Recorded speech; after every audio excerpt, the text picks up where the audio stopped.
Hi, Miss Eglin here. I'm reading Chapter 10 of Linda Sue Parks' A Long Walk to Water.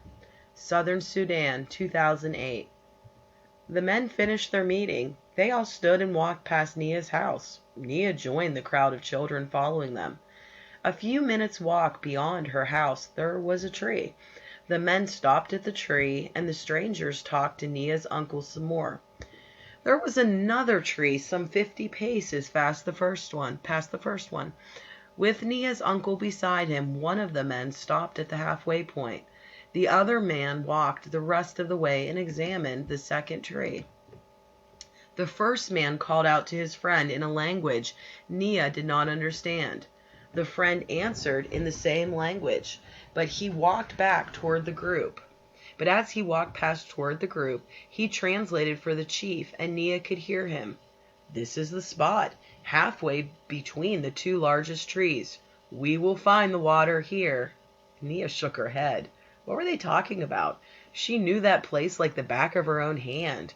It was there between the two trees that the village sometimes gathered to sing and talk around a big fire.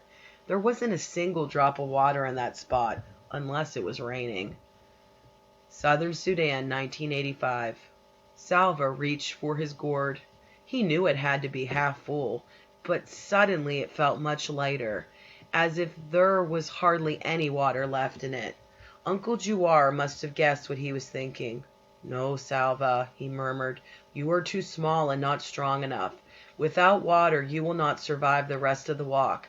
Some of the others, they will be able to manage better than you." Sure enough, there were now 3 women giving water to the men on the ground. Like a miracle, the small amounts of water revived them. They were able to stagger to their feet and join the group as the walking continued. But their 5 dead companions were left behind. There were no tools with which to dig, and besides, burying the dead men would have taken too much time. Salva tried not to look as he walked past the bodies, but his eyes were drawn in their direction. He knew what would happen. Vultures would find the bodies and strip them of their rotting flesh until only the bones remained. He felt sick as the thought of those men, first dying in such a horrible way, and then having their corpses ravaged. If he were older and stronger, would he have given water to those men? Or would he, like most of the group, have kept his water for himself? It was the group's 3rd day in the desert. By sunset, they would be out of the desert, and after that, it would not be far to the Etang refugee camp in Ethiopia. As they trudged through the heat, Salva finally had a chance to talk to Uncle about a worry that had been growing like a long shadow across his thoughts. "Uncle, if I am in Ethiopia, how will my parents ever find me? When will I be able to go back to Loon Arik?" "I have talked to the others here," Uncle said. "We believe that the village of Loon Arik was attacked and probably burned. Your family—" Uncle paused and looked away. When he looked again, his face was solemn. "Salva, few people survived the attack on the village. Anyone still alive would have fled into the bush, and no one knows where they are now." Salva was silent for a moment. Then he said, "At least you will be with me in Ethiopia." Uncle's voice was gentle. "No, Salva. I am going to take you to the refugee camp, but then I will return to Sudan to fight in the war." Salva stopped walking and clutched at Uncle's arm. "But Uncle, I will have no one. Who will be my family?" Uncle gently loosened Salva's grip so he could take the boy's hand in his. "There will be many other people in the camp. You will become friends with some of them, and you will make a kind of family there. They too will need people they can depend on." Salva shook his head, unable to imagine what life would be like in the camp without Uncle. He squeezed Uncle's hand tightly. Uncle stood quietly and said nothing more. "He knows it will be hard for me," Salva realized. "He does not want to leave me there, but he has to go back and fight for our people. I mustn't act like a baby. I must try to be strong." Salva swallowed hard. "Uncle, when you go back to Sudan, You might meet my parents somewhere. You could tell them where I am, or you could talk to those you meet and ask them where the people of Lun Arik are now." Uncle did not answer right away. Then he said, "Of course I will do that, nephew." Salva felt a tiny spark of hope. With Uncle looking for his family, there was a chance they might all be together again one day.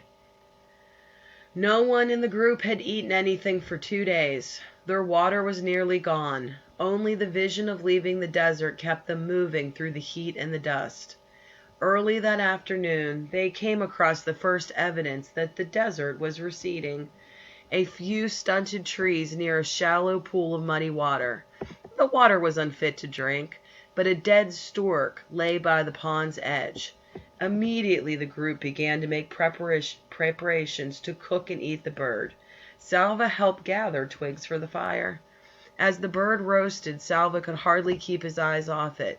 There would only be enough for a bite or two for each person, but he could hardly wait. Then he heard loud voices. Along with the rest of the group, he turned and saw 6 men coming toward them. As the men approached, he could see they were armed with guns and machetes. The men began shouting, "Sit down! Hands on your head! All of you, now!" Everyone in the group sat down at once. Salva was afraid of the weapons, and he could see the others were too. One of the men walked among the group and stopped in front of Uncle. Salva could tell by the ritual scarring on the man's face that he was from the Nuar tribe.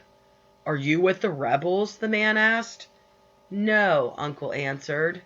"Where have you come from? Where are you going?"